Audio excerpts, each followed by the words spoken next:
तो चलिए मेरे प्यारे बच्चों, अब हम बढ़ते हैं 5वें सवाल की तरफ। ये सवाल दिखने में अलग है, लेकिन परीक्षा के लिए बहुत अच्छा है। तो चलिए सबसे पहले सवाल को ध्यान से पढ़ते हैं और सीधा इसे हल करते हैं। प्रश्न संख्या 5 है।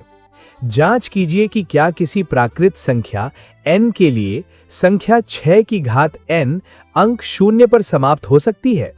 हल। सबसे पहले हम इस संख्या के अभाज्य गुणनखंड करते हैं। हमारे पास दिया गया संख्या है 6। हम 6 के अभाज्य गुणनखंड करेंगे।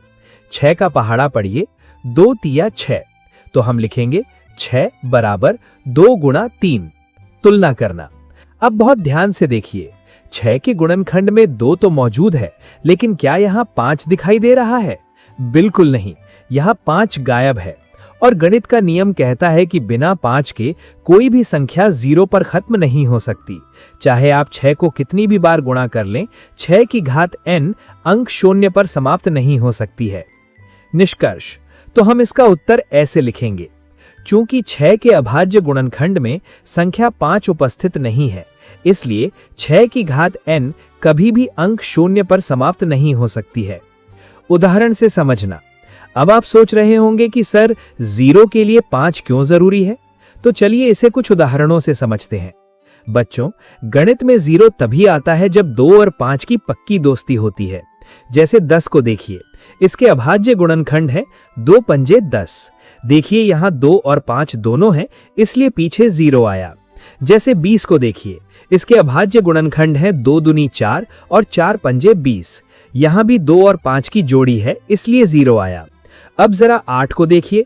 8 के अभाज्य गुणनखंड क्या है? 2 दूनी 4, 4 दूनी 8।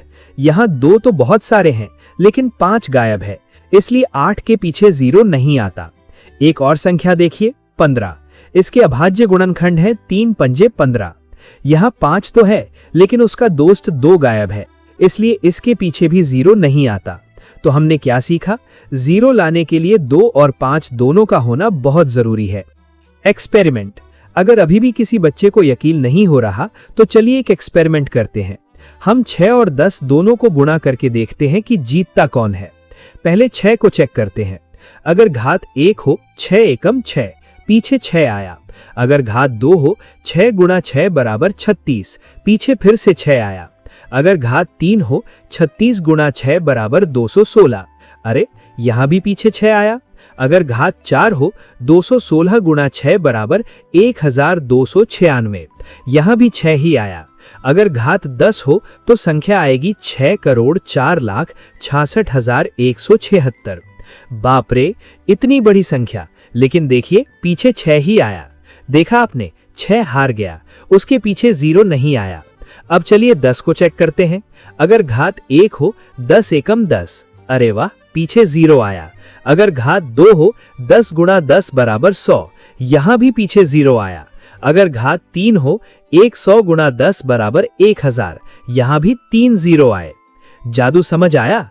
10 के पीछे 0 इसलिए आया क्योंकि 10 के पास 5 है, और 6 के पीछे 0 इसलिए नहीं आया क्योंकि 6 के पास 5 नहीं है। फाइनल उत्तर। अतः हमारा सिद्ध हुआ कि ये संख्या 0 पर समाप्त नहीं होगी। यही हमारा फाइनल उत्तर है।